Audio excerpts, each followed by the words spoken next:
Hey, greetings, Truman Ka. We are happy to report another war win. We had a close war against Pinoy Extreme, which I think is named after a cable channel in the Philippines, or some sort of media franchise. Um, we had a good war, and the reason is because we got some key 3 stars. My mini totally struggled at Town Hall 8, but our main accounts did well, and this other clan struggled in getting 3 stars on the Town Hall 9s. And so let's look at some of these attacks. We're going to start from the top. We're going to start with Shez's attack, which was really a critical attack. It's almost, you could say, as a Town Hall 10, the difference. Our Town Hall 10s are getting used to Town Hall 10, and they're starting to come into their own here, and this is a good example. It's a lower level Town Hall 10, but our guys are getting used to dealing with the Inferno Towers. And so we've got an attack here from Shez, and it's a Mass Valk attack. So he does a good job here with creating the funnel. It looks like he's getting his troops more leveled up. He's got max golems now and max wizards, and he's doing a good job with the funnel and really clearing away that space. Now, granted, again, this is not like the greatest Town Hall 10 base in the world, but we 3-starred it and it was critical. And this is really where it's key here. You gotta use these free spells.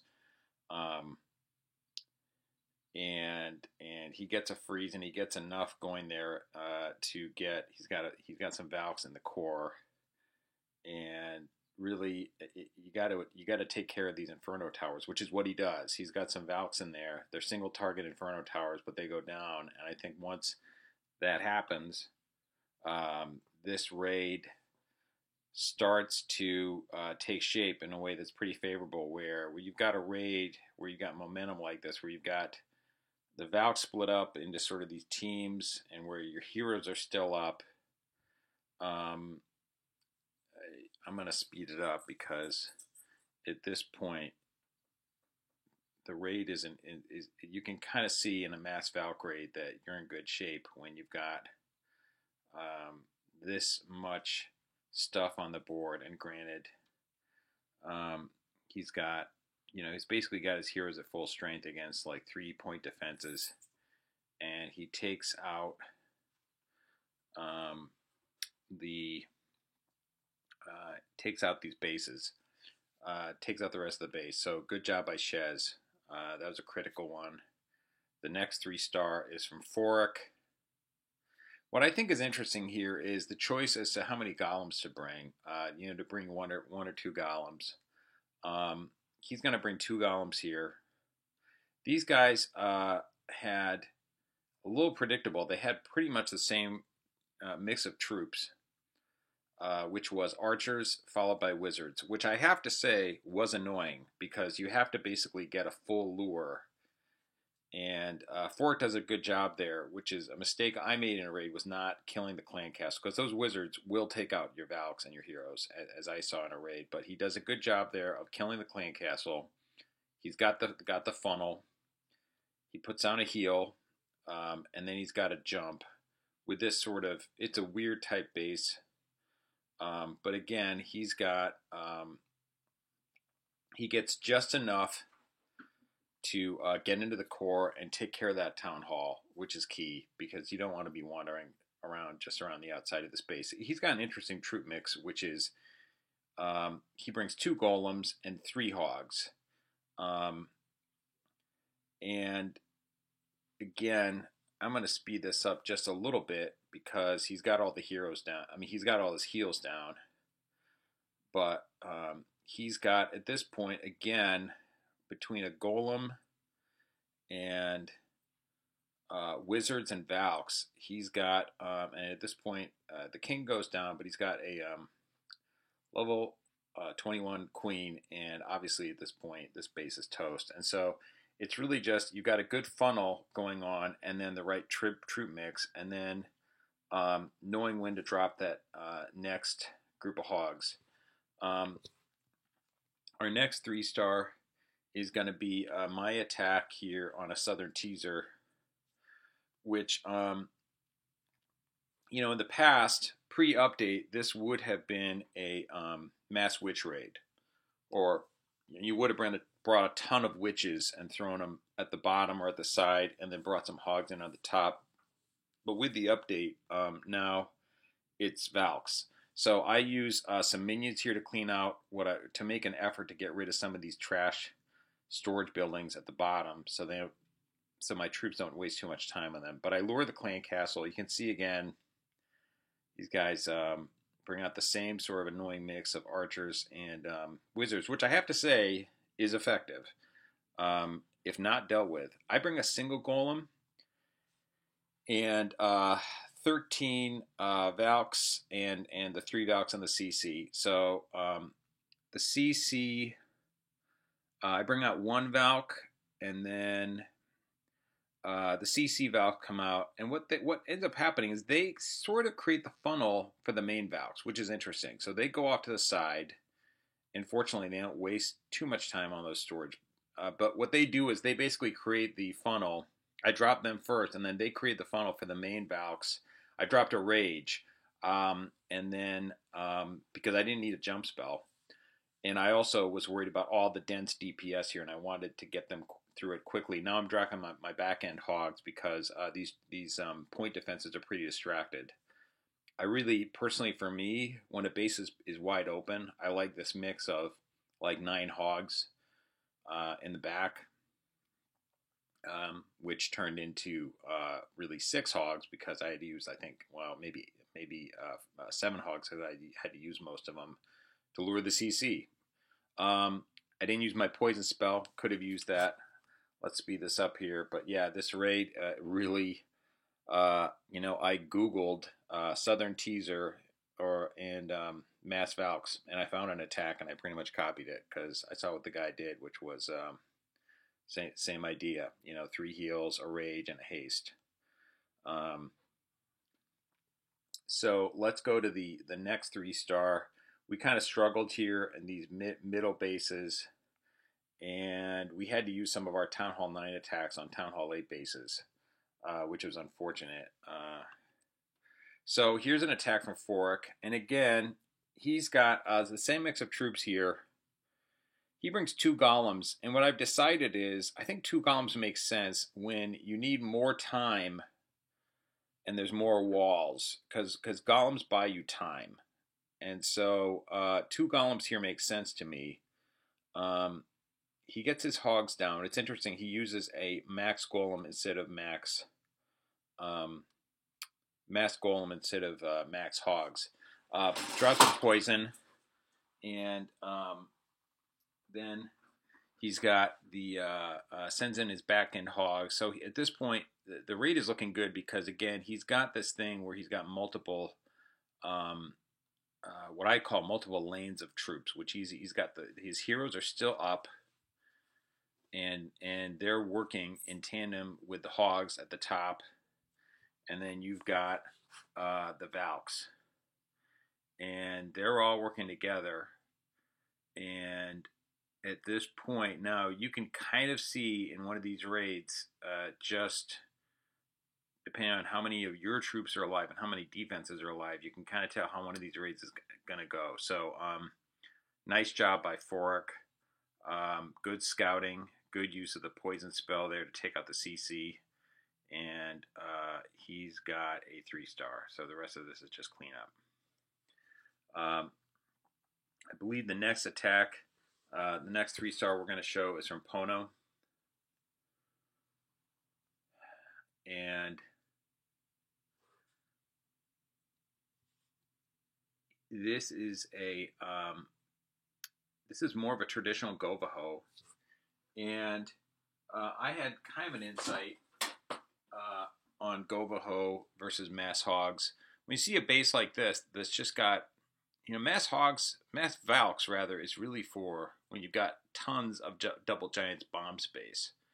Versus this base really only has 2 areas of it that could have bombs. and the DPS is pretty dense. Now, I think in a raid like this, you're using your Valks to tank for the point defenses and to take out an Expo. So he brings in his hogs here on one side. Now, right here, I'm assuming he heals, and he does. He's got the Tesla's pop, and then he drops a giant, which is cool, and some wizards, which is interesting. And then he drops his hogs on the other side. So very interesting deployment. And does he? Yep, he's got one more heal left, which is nice. And at this point, you can kind of see once this Expo goes down, it's game over.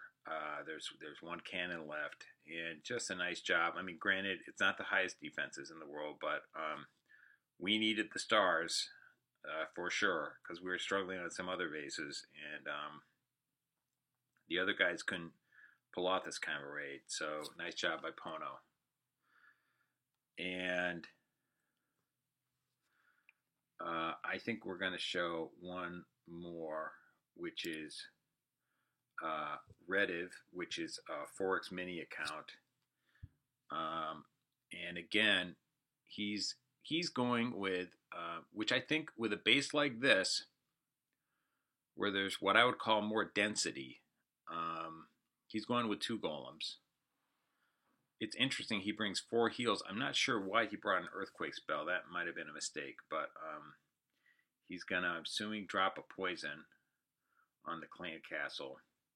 These, the clan castle, you really have to deal with carefully with Valks, because I had a raid that I'm not showing where the wizards in the clan castle pretty much nuked a lot of my Valks. And you can see right there that wizard is standing behind a wall, and a Valk is not going to kill him. He probably killed a lot of Valks, or did some damage there, but then he went down. So that's good, but wizards are bad news, so you want to make sure they're accounted for, or at least that your Valks can meet. If a Valk can meet a wizard in open space, then you're in good shape. But here again, he just got good use of funneling, and then good use of the back-end hogs. And he brings 4 heals. And that's interesting. So I'm not sure what he thought he was doing there, but he definitely might have weakened those walls. So again, these raids, it's funny. They're a little bit like the way Go Wipe used to be. Maybe back when Go Wipe was popular, because a lot of these raids play out after you've dropped all your heals. Because you're waiting basically to see how your troops do with the rest of the base, but you have to set them up. So Fork, nice job here. And then we are going to do one more, which is the Town Hall. I believe, is this the bottom one? This is Sid's attack. So, interesting, she brings 3 golems. And drops some wall breakers. The golems do a nice job of tanking for the wizards and creating the funnel. The Earthquake is nice choice, because what's going to happen here is that Earthquake, once they go into the middle, and what's nice here is Valks, in open space, Valks will go directly at CC troops. So you can see right there, if you get the CC troops that are ground troops in open space with a Valk, they're done. If they're standing behind a wall like a wizard or an archer, you're in trouble. But those Valks are kind of running wild at this point, because that base just opens up so much, and so it just does a lot of things. It enables the heroes to do work. Let's see. Those Valks are still working. There's still a golem up. What's interesting is golems will get stuck on walls, and I often wonder when I see a Valkyrie that doesn't go well, and I see golems that are kind of stuck behind on a part of the base. I'm like, geez, should I really brought that? Did I get my money's worth out of that golem? Although, in a base like this, the golem is earning its money because it takes out an archer tower, and it's going to tank. Golem's tanking on that cannon, And I'm just going to speed up because we know what happens. It's a 3-star. So the golem earns its money there by tanking on the last 2-point defenses.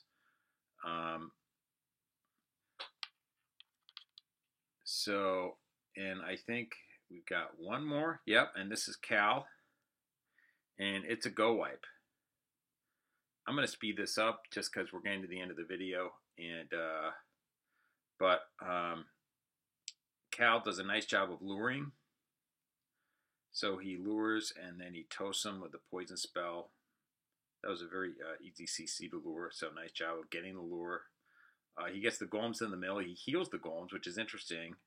Heals the golems, then creates the funnel, and then gets the P.E.K.K.A.s in. It isn't that what it's all about, is the funneling of the P.E.K.K.A.s. You get the P.E.K.K.A.s going into the middle there, and with a base like this, those P.E.K.K.A.s are in the middle, and you've got max golems. It's not the strongest base in the world, so he's got, decent level heroes for a lower level Town Hall 9. And this base is toast. And so, again, another one of those attacks where somebody needed to get the job done, and Cal got it done. Nice job. So those are our attacks for Druid Ka for our ward against Pinoy Extreme. Nice job, everybody, and hopefully you guys can learn from this. This is Peter Richardson, Pete the King, rather, over and out.